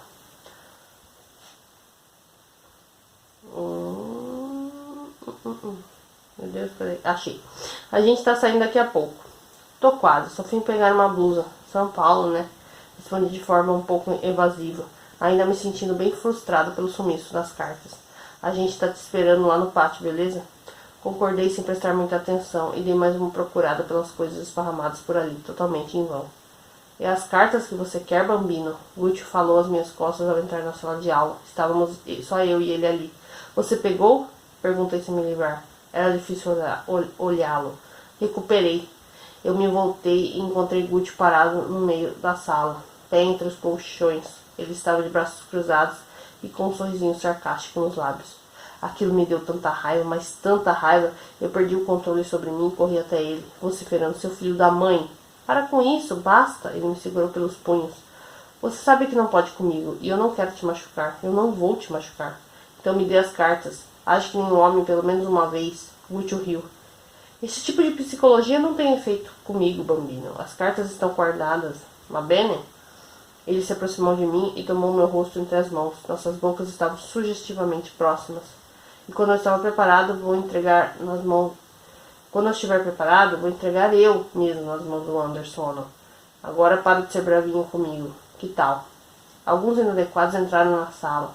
Gucci me abraçou e eu me vi forçado a devolver o abraço só para sustentar a farsa. O festival era mais importante de qualquer outra coisa naquele momento e eu não deixaria que uma briguinha colocasse tudo a perder. Assim que consegui me livrar dos braços do italiano, peguei uma jaqueta leve de moletom que achei jogada entre as minhas coisas e corri. Sim, pode-se dizer que foi quase literalmente, para encontrar Alana e Sofia no pátio do Mário de Andrade. Quando eu cheguei lá, a surpresa que tive foi muito maior e um pouco mais desagradável do que o previsto. Além de Alana e Sofia, estavam gatíssimas. Para a night paulistana também completavam o bonde Anderson, muito bonito, é bom salientar, Fred e Milena. Presumi que o destino estava bem empenhado em me fazer pagar pelas merdas que eu tinha feito ultimamente, e o desgraçadinho era bem criativo. A Vila Madalena é talvez um dos bairros mais cultuados e badalados de São Paulo, conhecidos por sua profusão de bares, bistrôs, restaurantes, galerias de arte e pelo colorido dos grafites em suas ruas. Além disso, apesar de ser urbanizado e descolado, Logradouro conserva um pouco do ar da antiga São Paulo, e é comum que os vizinhos se conheçam e tenham uma relação mais próxima do que em outros cantos daquela imensa cidade. Pegamos o metrô no Anhangabaú até a Zona Oeste. Alana e Sofia estavam empolgadíssimas com a ideia de ver o pôr do sol da famosa Praça do Pôr do Sol, mesmo que a gente estivesse nos momentos derradeiros da tarde. E por sorte chegamos à Vila Madalena, com o alaranjado do céu a se despedir da cidade. Se a gente corresse, conseguiria pegar a vista do qual tanto falavam. Será que vale essa correria toda? Fred perguntou enquanto nos dirigimos a passos largos rumo à Praça do Pôr do Sol. Essa vista tem que ser incrível mesmo. Para de resmungar, garoto, Milena brincou. Alana, de quem Fred puxou esse humor tão rabugento. Na nossa mãe, Alana respondeu prontamente entre risos. O local estava cheio quando o alcançamos, e toda a praça se encontrava lotada de pessoas descoladas, um tipo bem comum que frequentava aquele bairro. Fred, Anderson e Alana tinham a vantagem de ser altos, o que propiciou que eles abrissem caminho para mim e Sofia. A gente conseguiu se embrenhar naquela massa humana até arranjar uma posição privilegiada de onde poderíamos assistir ao sol se deitar atrás dos prédios no horizonte. Dizem que é bom a gente fazer um pedido. Sofia, e seu entusiasmo infantilizado, anunciou para o resto de nós, que encarou com ceticismo. Pedido para quê? Pro pôr do sol? Anderson pareceu achar a ideia ridícula. Gente, parem de ser chato. Eu começo então. Alana se adiantou. Eu desejo a liberdade de poder ser eu mesma. Sempre. Todos nós ficamos com cara de paisagem com o desejo de Alana, mas não surpreendia ela ser tão enigmática. Eu desejo ser amada como eu sou, pediu Sofia aos raios solares que se enfraqueciam com a chegada da noite. Eu desejo um dia conhecer meus pais biológicos, saber um pouco mais da minha origem. Milena contemplou o horizonte dourado, pensativa. As três meninas olharam para mim, Anderson e Fred, à espera de alguma manifestação. E quando percebi que nenhum dos meus dois companheiros de sexo masculino tomariam a frente, eu fiz a minha iniciativa. Eu desejo ser melhor como pessoa, melhor hoje do que fui ontem, melhor amanhã do que hoje, e assim vai. Acho que meu desejo é entender um pouco mais de mim mesmo. Sou muito complicado, Fred pediu. Todo mundo é, Fred. Alana apoiou o irmão com um gesto amigo. Anderson se mantinha na dele. Acho que o grandão desejava veementemente que a gente esquecesse de seu desejo, mas todos aqueles olhares voltados para ele não tinham como ficar à margem daquela dinâmica. Sério que vocês vão me fazer pedir uma coisa em voz alta por nada? Vai, amor, às vezes se você falar, fica mais fácil conseguir algo que você queira muito. Anderson levantou as pestanas, incrédulo, mas se deu por vencido. Sei lá, acho que eu desejo viver o presente. Deixar o passado para trás, manja. Pensar que eu posso tirar uma lição do que aconteceu, mas seguir em frente. Então a gente se reuniu para tirar uma selfie antes que o sol deixasse o céu de vez. Milena empunhou seu iPhone e enquadrou nós 6 na paisagem. Meninos do vôlei, meninos do futsal e inadequados reunidos por seus desejos de mais dias ensolarados como aqueles. Aos poucos, o astro-rei foi se despedindo, como se tirasse o corpo fora diante de nossos pedidos, e deixando claro que tudo aquilo que desejávamos dependia unicamente de nós para que se concretizasse. Paramos para comer em uma espécie de lanchonete livraria chique do bairro. Parecia ser um tipo de estabelecimento muito comum na Vila Madalena, e estava bastante movimentado. As mesas e cadeiras tinham formatos bem peculiares, de balões de fala, caixas de diálogo ou slashes típicos de histórias em quadrinhos, o que realçava ainda mais o clima nerdístico do ambiente. Fora a decoração eram as várias prateleiras de madeiras com muitas revistinhas em quadrinhos à venda. Elas eram dispostas entre as mesas e isso tornava a experiência do lugar muito mais divertida, considerando que você poderia comer no meio de várias aventuras épicas de super-herói, no sentido mais literal da coisa. Juntamos 2 mesas retangulares em formato de caixas de diálogo daquelas de passagem de tempo. Uma dizia mais tarde e o outro naquele mesmo dia. Passadas algumas horas juntos, eu já tinha superado um pouco a estranheza de estar no mesmo rolê que Anderson e Fred. E esse último fazia parte da minha convivência quase diária. Mas uma coisa era estarmos juntos durante os ensaios, onde nosso contato não passava de colegas de elenco. Outra bem diferente era dar um passeio turístico com Alfredo Maciel, como se estivesse tudo bem entre a gente, porque não estava. Após certa deliberação, entramos no acordo de dividirmos 2 pizzas. Eu estava de frente para Anderson e ao lado de Sofia, que conversava com Milena sobre os likes que a nossa foto do Porto Sol tinha recebido. Ele me olhou meio sem querer e desviou o rosto. Sussurrou para Lana ao meu lado que queria dar uma fuçada nas revistinhas enquanto a pizza não vinha. Acompanhei o grandão com um olhar. Ele se levantou e sumiu atrás da estante ao lado da nossa mesa. Esperei dar alguns segundos e logo inventei a desculpa de que precisava ir ao banheiro. Passei por Anderson, que não me viu por estar distraído com a leitura de um volume de Full Metal Alchemist. Ele usava uns óculos finos com armação de ferro para ler melhor. Achei um charme. Fui ao banheiro e fiz uma horinha lá para dar uma tapeada. Lavei as mãos rapidamente e voltei ao tom casual. Anderson permanecia no mesmo lugar, absorto na leitura. Você consegue, Otávio. Você é forte, corajoso e direto. Vai. E aí, Anderson? Cumprimentei alguns passos afastado dele. O grandão franziu o senho e me respondeu. E aí, bem interrogativo, que quase era como se perguntasse por que eu tinha voltado a falar com ele. Você estava certo sobre o Butch. Ele fechou a revistinha e me olhou um pouco ressentido. Uma hora ou outra você ia descobrir o cuzão que ele é, né, velho? Se foi tarde agora, paciência. Anderson se desviou de mim e ensaiou uma retirada. Eu recuperei as cartas do Conrado que estavam com eles, declarei. Você tá me zoando? Não tô zoando. Naquele dia em que você me viu saindo do apartamento, eu achei as cartas dentro de um livro. A curiosidade falou mais alto e eu paguei para uma tradutora passar para português. Daí eu li o que estava lá. Puta que pariu, Otávio. Desculpa. Fui me retratando. Eu só li porque achei estranho o Gucci estar com aquelas cartas que eram interessadas para você. Daí, bem, o que eu li me fez enxergar quem é o seu primo de verdade. Ah, mano, se você não me escutou e viu só agora que o cara não presta, o problema é seu. Só acho que foi mancada você ter lido uma coisa que nem era pra você. Abaixei a cabeça frente à repreensão. Tá bom, mas se eu te enviar as cartas que eu achei, você me desculpa por isso? Um pouco, Anderson gaguejou. Não são exatamente as cartas, na verdade, porque as originais eu deixei guardar em Campinas. É que eu digitalizei elas para enviar para a tradutora, e aí eu pensei em encaminhar o e-mail para você. Acho que você deve manjar bem italiano, né? Anderson sorriu, seu clássico sorriso aparelho. Manjo. Peguei meu celular, acessei os e-mails enviados e encaminhei para Anderson. Eu tinha o e-mail dele salvo, pois ele sempre me enviava os cronogramas das provas e conteúdos das aulas, por ser o líder da sala. Anderson recebeu a solicitação e seus olhos sorriram de uma forma que eu acho que eu nunca tinha visto antes.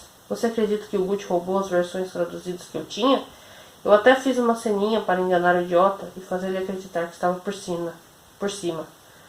Aquele lá tem um ego maior do que o cérebro. Anderson falou, rolando rapidamente as cartas digitalizadas na tela do seu celular. Sorte a nossa, então. Se ele fosse mais esperto, provavelmente teria roubado o meu celular e apagado o e-mail. Falando nisso, tem outra coisa muito legal que eu fiz e preciso te contar.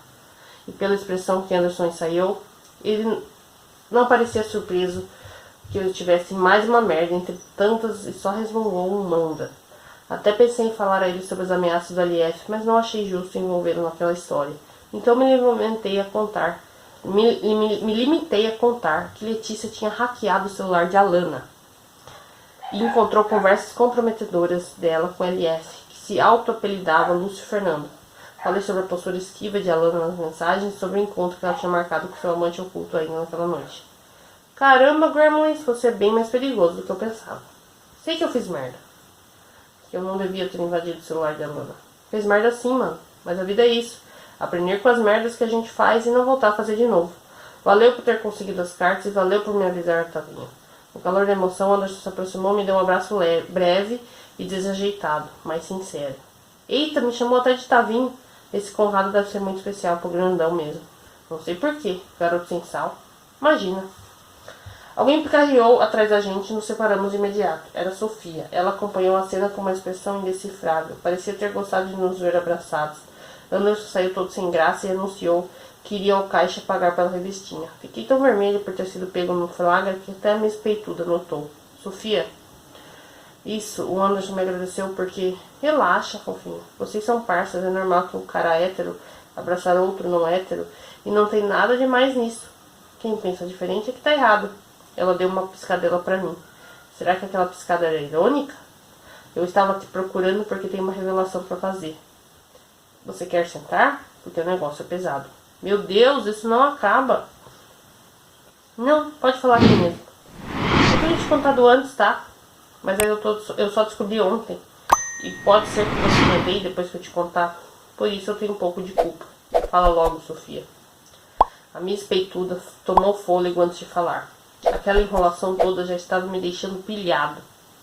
Ela cutucou uma revistinha com a ponta da unha e me contou que tinha descoberto que havia sido o Nicholas o responsável por divulgar as minhas fotos beijando no dia da Copa do Mundo. É o quê? Ela me contou que estava ficando escondida com o Nicholas há alguns meses, mas o escroto Moore nunca assumiu o rolo dos dois por ter vergonha dela. Então, um dia antes das equipes esportivas e do grupo de teatro viajarem para São Paulo, os dois tiveram uma discussão feia. E cansada de ser usada em segredo, Sofia decidiu por romper o envolvimento dos dois, como uma estratégia sórdida de mantê-la sob seus domínios. Nicholas revelou todo seu esquema, que me tirou do armário. Parece que Nicholas agiu por impulso no dia da festa junina, pouco depois de ter discutido comigo na barraca de Quentão. A ideia de armar a flagra surgiu quando Gucci revelou ao colégio todo que gostava de garotos. Então o escroto Moore usou o correio elegante para enviar um bilhete em meu nome para Gucci e o outro de Gucci para mim. E com todo esse circo armado, ele só esperou eu e o italiano aparecermos no elevador para tirar as fotos com seu celular, escondido do outro lado da vidraça do corredor. O Nicholas só fez isso para me mostrar que você é gay, porque ficou com ciúmes pelo dia em que a gente viu a gente se beijando na praça de alimentação do Iguatemi. Sofia revelou. E a culpa disso é toda minha, porque eu insisti pra Lana conseguir que você fosse só para fazer ciúmes pro Nicholas. Relaxa, Sofia. Então a culpa por Anderson ter aparecido no elevador tinha sido minha. Quando eu inventei de vasculhar os bilhetes no correio elegante em busca da cartinha do LF para Lana, acabei por embaralhar e trocar vários destinatários. Provavelmente o bilhete que Nicholas forjara como se fosse de Gucci para mim acabou indo parar nas mãos de Anderson. E é bem possível que eu tenha enfiado sem querer um envelope na mão com o nome do grandão, que deveria ter uma cartinha de alguma admiradora secreta ou a zoeira de um dos meninos de futsal. E como eu interceptei a cartinha que o Lúcio Fernando fez para Lana, ela nunca iria aparecer no local marcado. Depois que eu entreguei a cestinha de bilhetes para Gustavo, ele retomou a entregar os envelopes, e aí a confusão se fez. O que não fazia sentido nem algum naquela história era Nicholas ter forjado o flagra para se vingar de Sofia, porque se ele tinha sido autor da traquinagem com esse objetivo, seria impossível que ele fosse o LF. A não ser que tivesse mentido para Sofia. Ou o LF mentido para mim quando assumiu a autoria do que aconteceu. Que rolo! Eu vou enlouquecer. Eu espero que você me desculpe por isso. Sofia aparentava carregar um grandioso sentimento de culpa. A única culpa que você carrega nessa história é ter se envolvido com o Nicholas e ter deixado ele te maltratar por tanto tempo. Que mau gosto do caramba, hein, Sofia? Rimos e voltamos à mesa, na qual as pizzas já haviam sido servidas e os nossos amigos já se preparavam para atacar. Por mais que eu procurasse agir com naturalidade, por dentro eu implorava por piedade. Estava foda demais aguentar aquilo tudo. Eu já não sabia se conseguiria mais. Voltamos de Uber à região central e chegamos ao Mário de Andrade, faltando pouco para o toque de recolher. Até fomos duramente repreendidos pela professora Clarice, que chamou nossa atenção para o quanto aquela saidinha prolongada poderia servir como fator para a desclassificação dos inadequados no festival. E depois de tomar banho e escovar os dentes, seguimos para as salas de aulas que serviam de dormitório. Levou um tempo para que todos se instalassem e se ajeitassem. Quando cada aluno repousava tranquilamente em seu respectivo colchão, a professora Clarice deixou a sala e apagou a luz. Ela fechou a porta e a maçaneta fez um clique. Procurei me enfiar debaixo do cobertor até que desse 1h da manhã, o horário combinado entre a LF e a Lana. Olhei para o lado e notei Gucci deitado e olhando em direção ao teto, pensativo. Quando percebeu que eu o encarava, ele voltou os olhos negros até que ficassem frente a frente comigo. Virei-me e puxei o cobertor em busca de ignorá-lo. Cochilei, e quando acordei, tateei nervosamente até alcançar meu celular. 1h05, indicou o visor. Merda, eu tinha perdido a hora. Fui me arrastando pelo colchão, sem colocar peso no meu corpo. Vesti uma blusa e fiquei de pé no meio da escuridão. Não dava para distinguir muita coisa, exceto o fato de que alguns alunos, como Gucci, Lara, Milena e Fred, não estavam no quarto. Pelo visto, ninguém respeitava o toque de recolher. Fui pé em antepé até a porta e experimentei a maçaneta. Girei e prendi a respiração, com medo que o barulho pudesse acordar alguém. Ninguém pareceu despertar até então. Fechei a porta suavemente.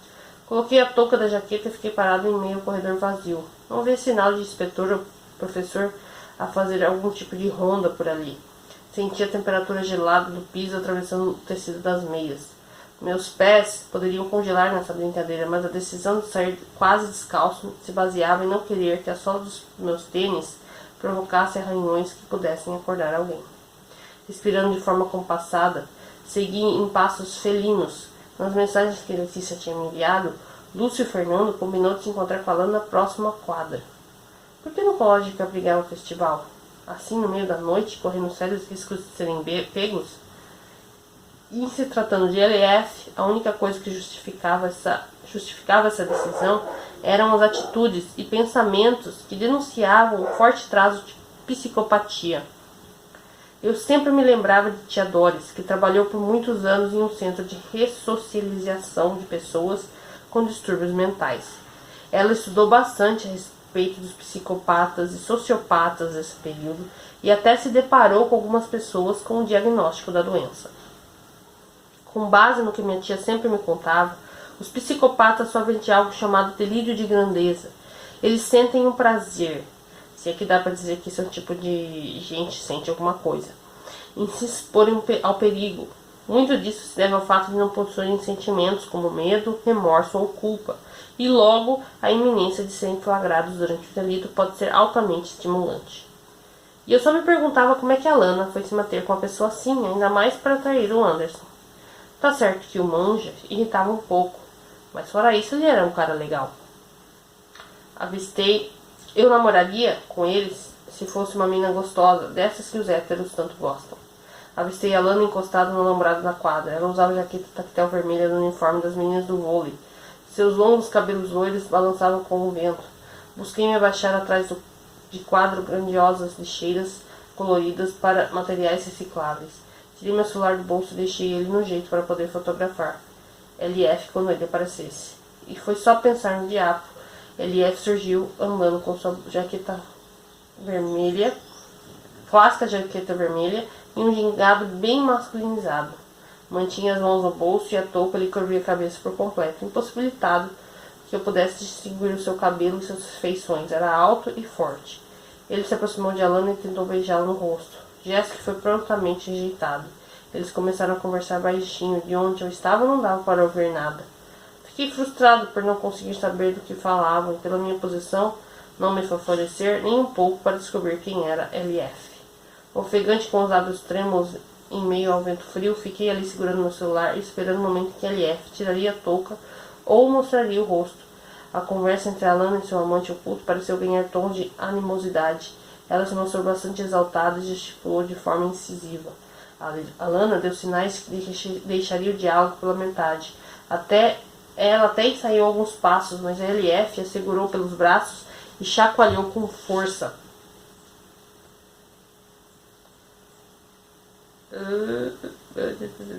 Achei aqui. Chacoalhou com força como se estivesse chacoalhando uma boneca de pano. Devolvi meu celular ao bolso e não tive tempo de pensar mais em alguma coisa. Saí correndo de trás das madeixas da coletiva seletiva e fui gritando em direção à briga. Meu erro foi gritar, na verdade, porque assim que me ouviu, LF largou a Lana abruptamente contra o chão de concreto e saí correndo, sem se virar na minha direção, sem mostrar o rosto para que eu pudesse vê-lo. E nesse momento eu me vi dividido entre socorrer a Lana ou ir atrás do LF. Antes que eu pudesse raciocinar, ela se levantou de um salto e saiu correndo. Deixei o assunto para depois e corri com o máximo de força possível atrás de LF. O cara era mais alto do que eu. Logo, suas pernas ganhavam ampla vantagem. Mas a injeção de adrenalina de todos aqueles acontecimentos acabou me dando um enorme gás e corri até o ponto de conseguir alcançá-lo. Estávamos correndo o campo de areia que compunha o playground da área infantil. E foi quando LF tropeçou no chão afofado e caiu. Seria o fim do mistério? Eu estava a poucos passos e precisaria somente tirar a sua touca. Mas assim que eu me aproximei, Eliéfer agarrou um punhado de areia e jogou bem dentro dos meus olhos. O ardor foi imediato. Caí de joelhos com uma sensação incômoda e horrível. E eu não enxergava nada. E as lágrimas involuntárias do mecanismo de defesa dos meus glóbulos oculares barrearam minha visão na hora. Eliéfer se levantou e voltou a correr, até sumir de vista. Filho da mãe. Experimentei abrir os olhos um pouco e a minha visão estava bastante embaçada. Não dava para enxergar quase nada. Ouvi passos de alguém que se aproximava correndo de mim. O indivíduo ficou de joelhos à minha frente e me entregou um colírio. Toma, pinga 3 gotas em cada olho. A voz de Anderson soou em tom fraternal. Obedeci sem questionar muito o que ele estava fazendo ali. Pisquei até que senti minha visão se clarificando aos poucos. Ainda com os olhos baços, distingui a expressão preocupada de Anderson. Você tem sorte de ter um amigo míope, Anderson declarou quando lhe o colírio e guardou no bolso. O que você está fazendo aqui? Questionei. Depois que você me falou do encontro da Lana com a LF, eu decidi vir por mim mesmo. Mas não estava conseguindo sair porque tinha um inspetor no corredor. Assim que o galinha deu as costas, eu vim. Mas cheguei aqui quando você saiu correndo atrás dele. Passei perto de saber quem é esse pilantra. Mano, por que você está preocupado em descobrir isso? A gente não tem mais trato nenhum. Eu desisti de tentar descobrir sobre a Lana na verdade. Decidi que vou terminar com ela. Tenho que confessar que aquela notícia me pegou desprevenido. E me deixou estranho. Porque eu tô sendo constantemente ameaçado pelo LF. Ameaçado como? Antes que eu pudesse explicar, uma forte luz de lanterna quase cegou nós dois. O que vocês estão fazendo para fora da cama? Era a voz de um dos inspetores do Mário de Andrade que nos flagrou furando o toque de recolher. E aí a gente termina o capítulo 23, né? Gente, eu tô perdida aqui, peraí. Esse é o 23, né, gente? Ou é o 24? Opa, pera. É o 23. Então, cara, que situação, hein? Complicado isso aí. Eu acho assim.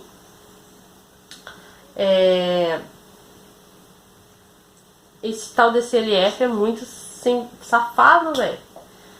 E a Lana, cara, como assim? Tô chocada, velho. Não vejo a hora de saber o desfecho disso aqui. Tô bem intrigada mesmo. Eu tinha algumas teorias, mas já foram por água, entendeu? Já não dá liga, entendeu? As coisas que eu tinha pensado. Então, assim, surpresa, né? Eita atrás de eita aqui nessa história, entendeu? E para concluir, então, o capítulo 24, nós temos aí o capítulo que se chama Fecham-se as Cortinas. E aí a gente tem a citação do Ariano Suassuna, de O Alto de A Compadecida. Adeus, nunca mais comerei farinha. Adoro. Gente, eu quero pedir desculpa pelo meu filho que passou aqui, fez uns barulhos, entendeu? Abriu a porta e saiu aqui e tal, e atrapalhou um pouco aqui a minha concentração, tá? Foi na hora que ele apareceu aqui que eu me perdi na hora lá, tá bom? Vou tomar uma aguinha aqui, pra gente concluir aqui esse capítulo hoje. Gente, tô chocada.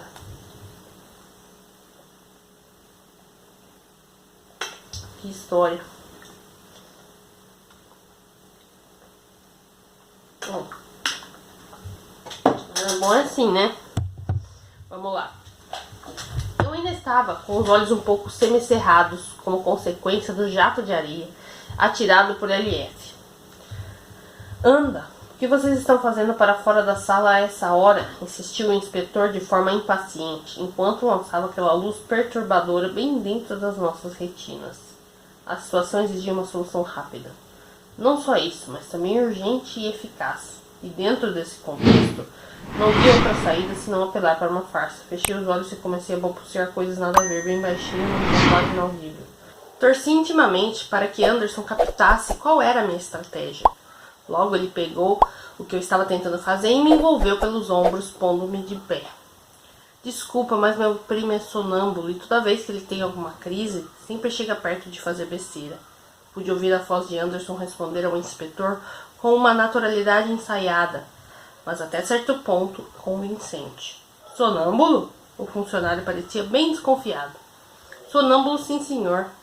E dos brabos ainda. Quando ele acorda no meio de uma crise, fica totalmente descontrolado e imprevisível. Você acredita que uma vez eu encontrei o danado no meio do corredor de casa, em um dia que a gente tinha acabado de chegar de uma festa. Daí eu fui levar ele de volta pro quarto, mancha, mas o cara acordou do nada e me deu um chute bem lá, naquela região quase intocável do homem. Anderson, não me faz rir agora, pelo amor de Deus. Mordi levemente meu lábio inferior a fim de evitar que o riso escapasse. O inspetor emitiu uma interjeição de dor. Isso me levou a crer que o Anderson conseguiu despertar a empatia do sujeito ao apelar literalmente para um golpe baixo. Eu tô até com medo de ele acordar agora e dar outro piti. A última vez com a faca foi tenso. Não força, Anderson. Vixe, tá doido? O inspetor soou incomodado. Faca? Por isso que a hora que eu vi ele saindo da sala, senti que precisei vir atrás. Ele pode acordar a qualquer momento e fica muito agressivo. E se não for alguém conhecido ou da família que estiver com ele, rapaz, eu não quero nem pensar. Senti o resfolegar nervoso do inspetor enquanto permaneci de olhos fechados. Ele parecia incerto quanto à forma como proceder, mas também receoso de estar na mesma presença como um sonâmbulo irascível como eu. Mas olha, eu entendo que o senhor está fazendo o seu trabalho, Anderson continuou.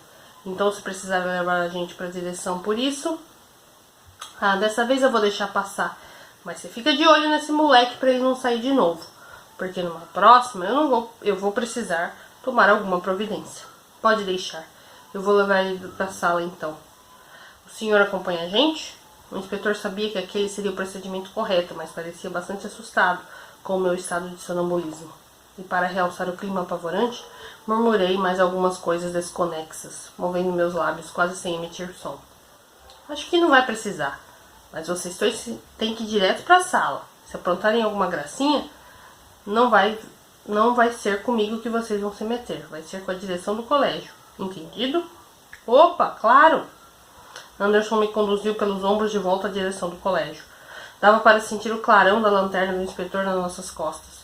O funcionário permaneceu de pé no lugar onde nos flagrou, mas com os olhos postos em pé, até que a gente se virasse à esquina de um dos prédios do colégio, que abrigava o refeitório.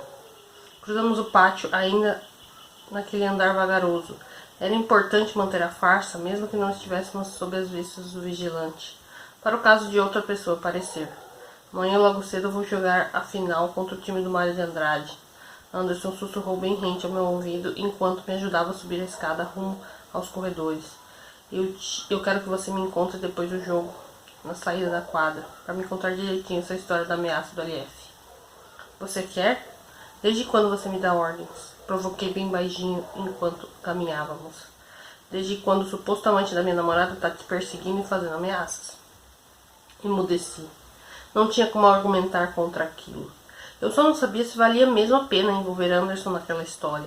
Ele poderia me ajudar a lidar com o Lúcio Fernando ou seria só mais um motivo para fazer o psicótico ficar ainda mais no meu pé? Ele tinha sido claro em sua ordem para que eu me afastasse de Alana. E quando me recusei a fazer isso, as coisas começaram a sair do controle. Chegamos ao corredor onde ficavam as salas de aula que nos serviam de hospedagem. A sala onde Anderson estava dormindo era um pouco antes da minha. Ele parou na porta e se virou para mim antes de entrar. Não esquece. Amanhã depois do jogo. O grandão me lembrou uma última vez. Ok. Falou Gremlins. Vê se não se mete mais encrenca. E virei os olhos e Anderson entrou cuidadosamente em sua sala. Assim que ele sumiu do outro lado, eu segui até o meu dormitório improvisado, em passos de meias e pés doloridos após a perseguição insana perto das quadras. E pra quê, né? Corri tanto à toa e ainda levei uma areiada nos olhos. Aff. Já dentro da sala era possível ouvir o ressonar dos vultos em meio à escuridão. Em alguns poucos passos saltados eu me esgueirei até o meu colchão de ar. Fiquei alguns minutos sentados ali, respirando de forma leve e silenciosa. Inspecionei com um olhar todos os presentes. Gucci estava embrenhado em sua manta. Um sono tão alto que chegava a roncar.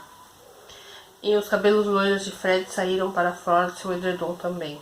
O mesmo acontecia com os volumosos cachos de Milena, que se esparramavam em torno de sua cabeça mergulhada em sonhos. Todos que não estavam ali antes de eu deixar a sala para xeretar o encontro de Alana com LF, agora pareciam atravessar a melhor noite de sono de suas vidas. Bizarro. E eu me perguntei se a Lana teria chegado bem à sala dos atletas, do jeito que a LF era. Poderia muito bem ter feito alguma coisa para ela, ainda aquela noite. Ah, mas eu não ia dormir com aquela dúvida de jeito nenhum. Peguei meu celular e enviei uma mensagem perguntando se a Lana estava bem. O balão de diálogo subiu na tela do WhatsApp, mas somente um chat apareceu. Ela não recebeu minha mensagem. Não tinha como saber se ela estava bem. Pelo menos não até de manhã. Ai, que agonia.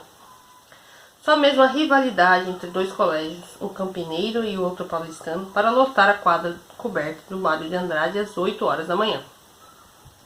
Era a final do campeonato intercolegial e os times que representavam os dois colégios disputariam a taça entre si. As eliminatórias tinham acontecido no dia anterior. Foi um alívio que recebi a mensagem de Alana naquela manhã. Ela me respondeu, tô viva. E um sorrisinho de bochechas rosadas. Devolvi, que bom, para ela, sem tocar no assunto LF, encontro, etc. Deixaria aquela conversa para depois.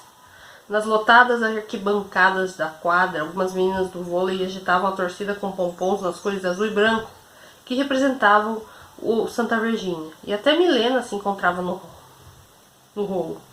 Uma das raras vezes que ela voltava a socializar com as MDV desde que se desligou oficialmente do time. Nem Alana e nem Sofia se encontravam entre elas. As estranhei muito. Ao meu lado, Lara ouvia o álbum Welcome to the Black Parade do My Chemical Romance pelo Spotify, completamente alheia ao mundo à sua volta. Seu rosto ostentava 2 olheiras enormes. Nunca tinha visto aqui com uma aparência tão apropriada para o seu novo estilo. Você furou o toque de recolher ontem? Perguntei a ela um pouco alto para que a minha voz ultrapassasse as barreiras do som da voz do Gerard Way em seus ouvidos. Ela perguntou retirando um dos fones e fui obrigado a repetir a minha pergunta. Ah, ela respondeu. Me deu uma crise de ansiedade durante a madrugada. Precisei sair para tomar um ar. Entendi. Em quase 10 anos de amizade, eu nunca tinha sequer ouvido Lara mencionar que tinha histórico de transtorno de ansiedade. Mas é aquela coisa, a gente nunca conhece ninguém de verdade. E você? Ela pausou a música e se fixou em mim. Conseguiu alguma coisa ontem, no encontro da Alana com a LF? Fiz uma careta de frustração e forneci a Lara relatos precisos e detalhados sobre a noite anterior. Ela me ouvia entre um menear de cabeça e outro, deixando evidente o quando desaprofava o risco que eu corri. Otávio do céu, comentou minha amiga com um sorriso vago. Imagina só se essa história do sonambulismo não tivesse colado. Você e o Anderson estariam ferrados. Eu sei, ainda bem que o desastre não foi maior. Quer dizer, poderia ter sido melhor se eu tivesse descoberto quem é o diabo do LF. Aliás, você não sabe, o Anderson me colocou na parede e exigiu que eu conte para ele sobre as ameaças e tal. Mentira. Pois é, amiga. Ele quer encontrar comigo depois do jogo para conversar. Olhei em direção a Anderson na quadra, que já estava em sua posição da ala direita. Ele percebeu meus olhos fixos em sua direção e deixou escapar um sorrisinho de canto. O ferrinho do aparelho brilhou ao longe. Você reparou que o Anderson está sem aliança? Tipo, na mão dele não tem nada. Coloquei e estiquei o pescoço para obter uma melhor visão dos jogadores na quadra. Não sei, Otávio. Não fico olhando a mão do Anderson para ver se tem aliança ou não. Grossa. O jogo começou. Os meninos do futsal estavam nervosos para cima da galera do time do Mário de Andrade. Mas esses não facilitaram muito as coisas não. Durante os 20 minutos de duração do primeiro tempo, que acabou com vitória do Santa Virgínia por uma vantagem visível. A ansiedade por causa da conversa iminente com Anderson dali a pouco estava me fazendo fazer visitas recorrentes ao banheiro. Assim que o juiz apitou a pausa entre os tempos do jogo, comuniquei a Lara que precisava fazer algo que ninguém poderia fazer por mim e desci a arquibancada em passadas largas. Corri rumo ao banheiro masculino que estava no pátio. Estava um pouco cheio, mas esperei uma das cabines esvaziar para que pudesse usá-la. Nunca me senti confortável no mictório. Aliviei aquela necessidade que estava me matando e fui à pia lavar as mãos. Senti meu celular vibrar no bolso. Enxuguei as mãos com papel toalha e olhei no visor. Ligação anônima. Saí do banheiro para que nenhum daqueles meninos pudesse me ouvir. E quando alcancei um lugar considerado seguro, finalmente atendi a chamada. A voz diabólica do LF do outro lado. Finalmente atendi a chamada. Oi, Sininho. A voz diabólica do LF do outro lado. Lúcio Fernando? Pelo visto agora você já sabe meu nome? Tá bom, eu admito que te subestimei. Você é mais esperto do que eu achava. Só não é mais esperto do que eu. Cara, o que é que você quer? Eu já não aguento mais tanta pressão. Eu te disse o que eu quero, mas você não obedeceu. Agora aguenta. Aliás, vou te dar uma colher de chá porque eu sou bonzinho. Vou te fazer só mais um pedido e dessa vez eu acho que é simples. Já que ficar longe da Alana não foi uma opção para você. O que é, hein? Olha seu e-mail, LF ordenou secamente. Recebi uma notificação no Gmail e cliquei com o dedo tremendo um pouco. Em anexo, várias fotos minhas e de Anderson naquela madrugada. Nossos corpos bem iluminados pela lanterna do zelador que flagrou a gente. Em todas nós estávamos agarrados um ao outro no momento em que ele me conduzia para a sala em minha falsa crise de sonambulismo. Eu conhecia o contexto daquelas fotos. Anderson conhecia, mas o restante das pessoas não. E a pose em que estávamos poderia levar a interpretações bem catastróficas da situação. Vocês dois, hein? A voz cavernosa do Lúcio Fernando zombou do outro lado. Furando o toque de recolher para se encontrar na madrugada. Vou te falar que eu achei que até romântico, sabia? Ele riu de forma zombeteira. Você sabe que não é nada disso, cara. Sei de muitas coisas, Otávio. Você sei também que você tá querendo contar pro Anderson tudo a respeito das nossas conversas privadas. Não, Otávio. Esse assunto é só nosso. Não tem por que meter o Anderson. Mas você pode tomar essa decisão. Já sabe para onde essas fotos vão parar. Já sabe onde essas fotos vão parar. É você, Nicholas? Perguntei em tom desafiador, mas o desgraçado simplesmente desligou e me deixou falando sozinho. E aquela situação estava tão desgastante, tão difícil de lidar. A pressão sobre os meus ombros era tão grande que eu me encostei em um dos pilares de sustentação no pátio e verti um choro silencioso de ódio. Eu queria esganar o LF com toda a minha força. Maldita hora em que eu me meti naquele raio de Operação Capitu. Enxuguei as lágrimas de raiva e voltei à quadra. O jogo já tinha começado e, pelo visto, os meninos de futsal estavam levando uma surra do time do Mário de Andrade. Eu me sentei ao lado de Lara no último banco da pedra, no alto da arquibancada. Que xixi era esse, Otávio? Lara tirou os fones do ouvido e me recepcionou. Eu já ia te ligar. A conversa com a LF tinha virado minha chave e eu não estava para ser simpático depois daquilo. O banheiro estava cheio, só isso. Não consegui mais prestar atenção no jogo. Eu acompanhava Anderson correr de um lado para o outro da quadra, desesperado com a derrota cada vez mais próxima. Gotas de suor escorriam por sua pele escura. A ponta dos cachos até estavam umedecidas de tanto que ele transpirava. Não dava para bater de frente com a LF naquele caso. Quando era só comigo, vá lá. Mas envolvendo Anderson, a história era outra. Faltavam 10 minutos para o jogo acabar. O time do Colégio Mário de Andrade estava com ampla vantagem sobre o Santa Virgínia. Chegava a ser irônico uma instituição que levava o nome de um escritor abertamente homossexual ganhar de outra católica, tradicional e claramente homofóbica em um esporte predominantemente machista. Pelo menos nesse sentido, o destino tinha acertado. Larinha, acho que eu vou voltar para a sala, estudar minhas falas para a apresentação de hoje. Eu me despedi de Lara antes de deixar a quadra. Nada a ver eu ficar assistindo um tipo de jogo que eu nem gosto. Tá bom, Tavinho, eu vou ficar por aqui mesmo, porque nem tô prestando atenção no que tá acontecendo. Eu me despedi de Lara com um rápido beijo na bochecha e deixei a quadra. Caminhei até a sala onde estávamos dormindo. Meu plano era tirar um cochilo antes da peça. Entretanto, acabei topando com Alana e Sofia sentados em um banco da entrada do corredor. Alana estava séria e parecia inquirir Sofia a respeito de algo. Assim eu não vou conseguir te ajudar. Consegui ouvir ela dizer para a amiga que apenas a ouvia com um olhar cabisbaixo. Tá tudo certo aqui, gente? Não dava para ficar sem perguntar, porque o clima parecia denso demais. Não, Otávio, rebateu Alana. Tem a ver com aquela nossa conversa, você se lembra? Não tinha como esquecer o fato de Sofia estar atentando de forma tão séria contra a própria integridade física.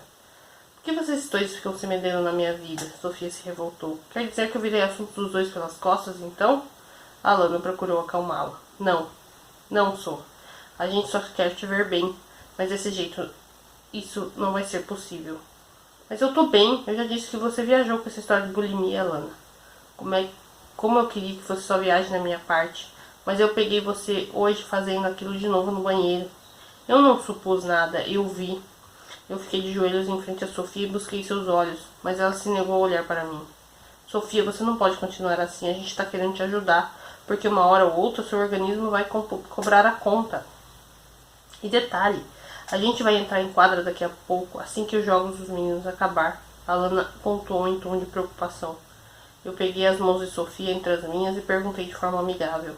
Escuta, Sofia, você vai jogar dentro de alguns minutos. Vai fazer muito esforço, vai perder líquidos. Se você não estiver bem alimentado, ou bem de qualquer forma, é muito provável que o seu corpo não aguente o baque. Ai, Otávio, não. Sofia retirou as mãos das minhas e se levantou com brusquidão. Até você, não. Eu não quero mais falar disso. Então, se você não consegue ficar sem meter na minha vida, pelo menos me deixe em paz.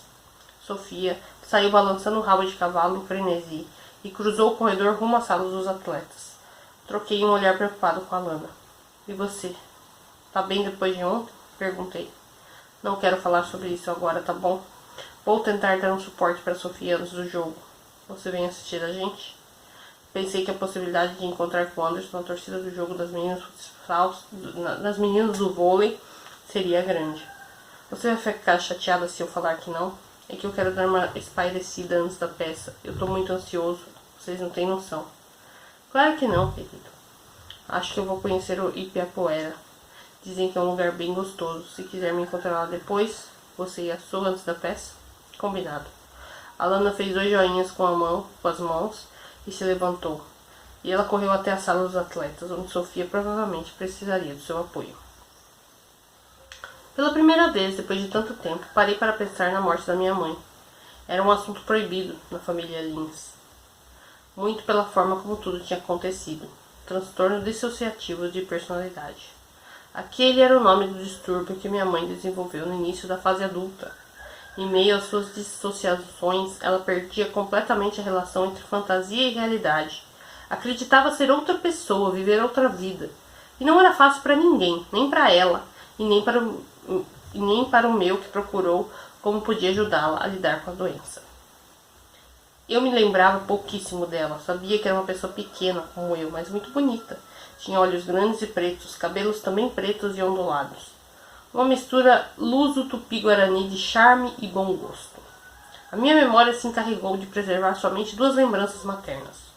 A de um dia como aquele, em que eu, minha mãe e meu pai passeávamos por São Paulo e fomos ao Ibirapuera, e no dia da sua morte.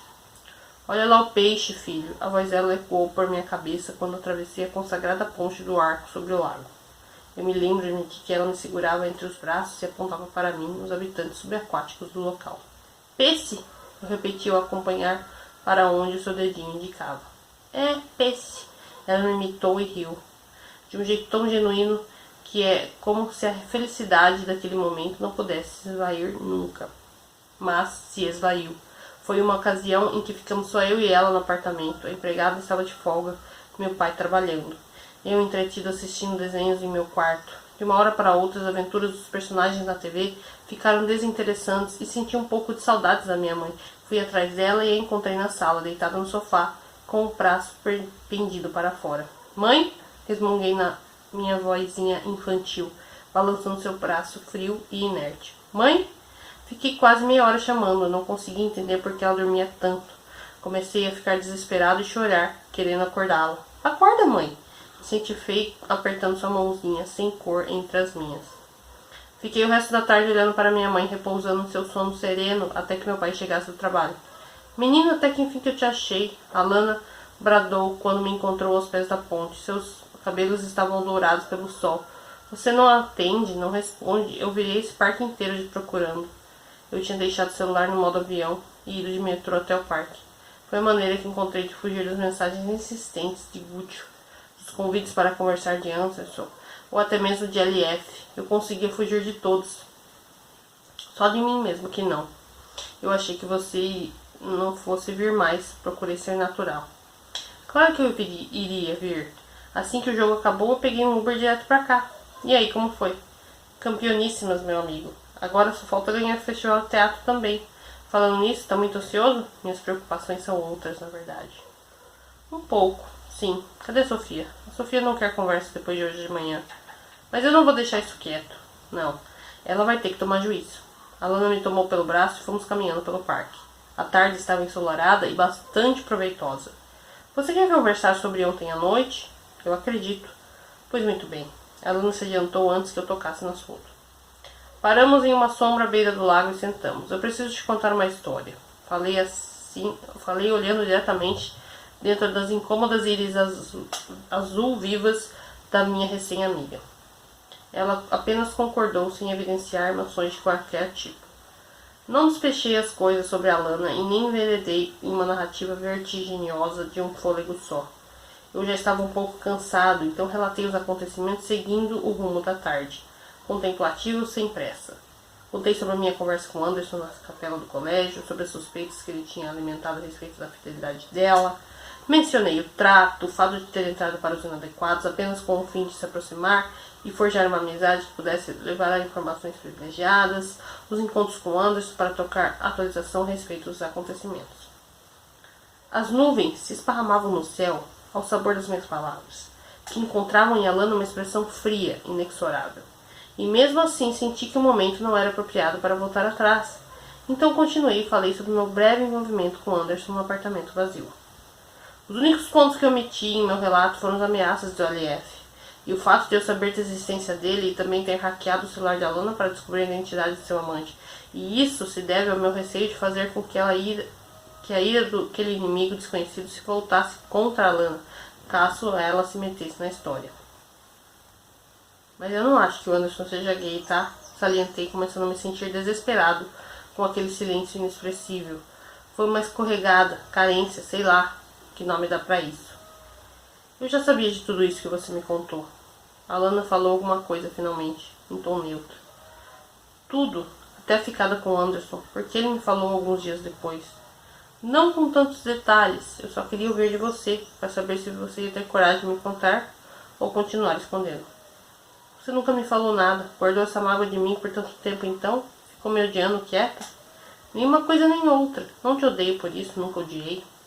Acredito que você agiu muito para se defender. A gente estuda junto, faz aí uns 4, 5 anos, né, Otávio?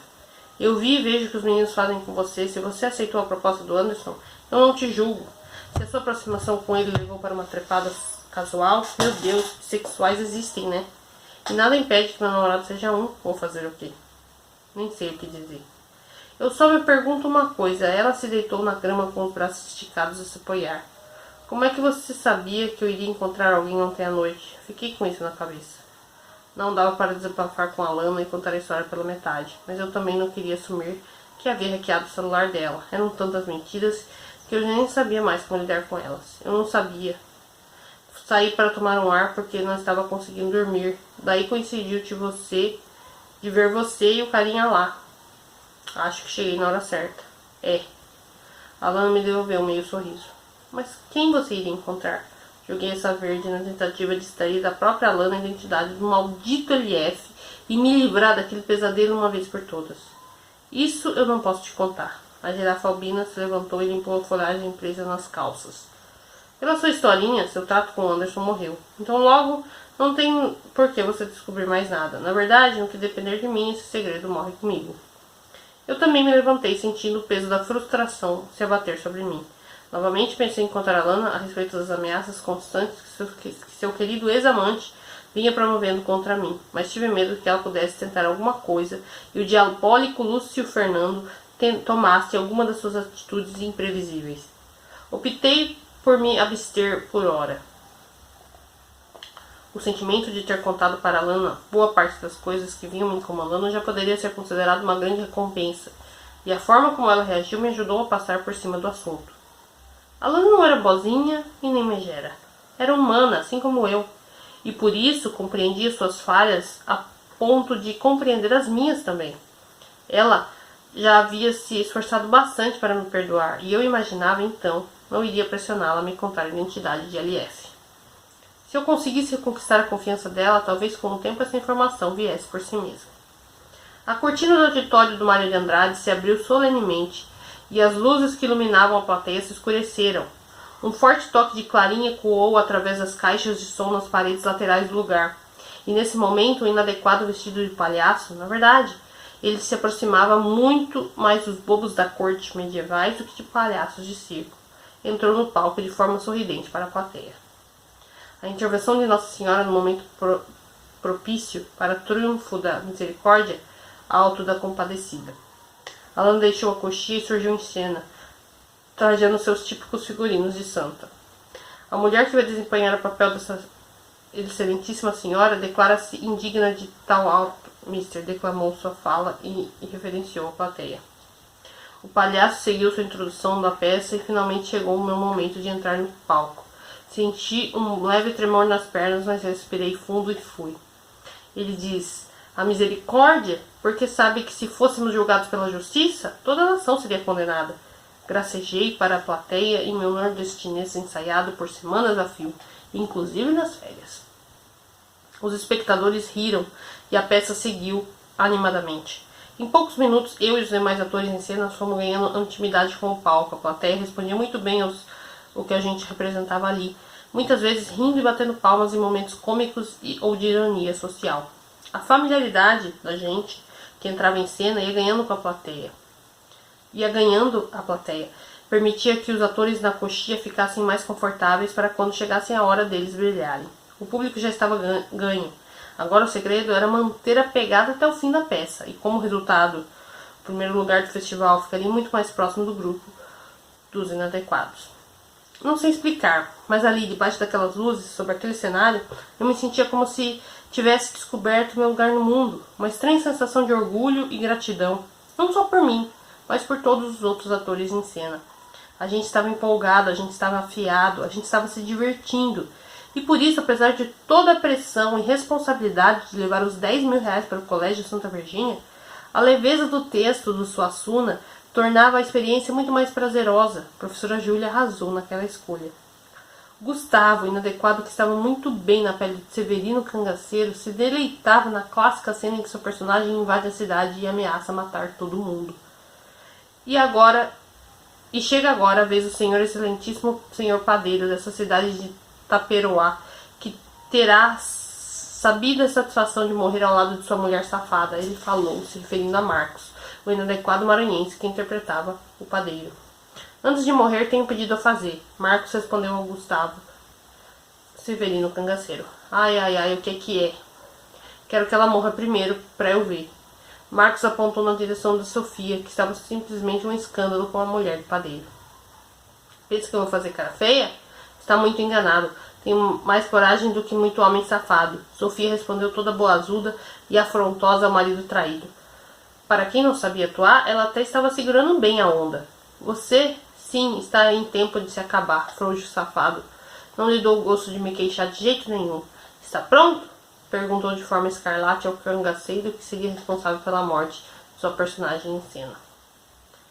Eu estava cada vez mais tenso, conforme se aproximava do momento em que meu João Grilo deitaria morto no palco. Eu tinha ensaiado aquela parte milhões de vezes. Não poderia de jeito nenhum cair no momento errado. Muito bem. Como é o nome de Vossa Senhoria? Gustavo Severino me perguntou. Minha senhoria não tem nome nenhum, porque não existe, respondi. Pobre lá tem senhoria? Só tem desgraça. Diga então o seu nome de vossa desgracência. João Grilo. Diga então agora a vez da vossa desgrancência, o senhor João Grilo, o amarelo mais amarelo que eu já tive a honra de matar. Pode ir, a casa é sua. Um momento antes de morrer, quero lhe fazer um grande favor. Eu disse ao Gustavo Severino Cangaceiro, do jeito brejeiro que meu personagem pedia. Prosseguimos com a encenação em que João Grilo e Chicó, no caso eu e Fred, enganávamos o Gustavo Severino Cangaceiro para poder matá-lo. Na cena eu fingia que matava Chicó com uma punhalada, mas na verdade acertava a mesma bexiga de sangue que o cabra trazia debaixo da camiseta. Quando toquei na gaita e Fred, no caso Chicó, fingiu que ressuscitou e afirmou ter conversado com o padre Cícero em pessoa enquanto esteve no céu. Gustavo Severino Cangaceiro não titubeou em pedir ao seu subordinado que atirasse nele com um rifle cenográfico. Pou! O efeito sonoro do tiro explodiu nas caixas de som e Gustavo Severino Cangaceiro caiu morto. O cangaceiro tocou a gaita milagrosa, mas logo percebeu que foi feito de trouxa. Em cima dele, Chicó! Gritei para Fred e nós dois caímos em cima do inadequado cangaceiro. Sem que ninguém visse, apliquei uma facada no cabra e dei uns meneiros e saltei de gato na frente do comparsa de Severino, que puxei o incrivelmente real revólver de airsoft. Fred Chicó imobilizou os braços do cangaceiro, segurou por trás e o forçando a apontar a arma para o chão. Insisti para que Fred Chicó soltasse o cangaceiro, mas ele logo se mostrou relutante. João, você tá doido? Não está vendo que o homem passa-lhe fogo? Não desisti e pedi novamente para que o homem fosse solto. Fred assim o fez, e o cangaceiro saiu desfalecido com o rosto rente ao chão. E não lhe disse que soltasse o homem? Na primeira visagem que eu fiz na frente dele, meti-lhe a faca na barriga, declarei. Fred penetrou os gigantescos olhos azuis nos meus e disse, em tom genuinamente preocupado, vamos embora, João. Mas Chicó, toma vergonha, você ainda está com medo? Zombei. Estou, João, com um pressentimento ruim danado. Fred Chicó confessou de um jeito que parecia realmente estar sentindo alguma coisa ruim no ar.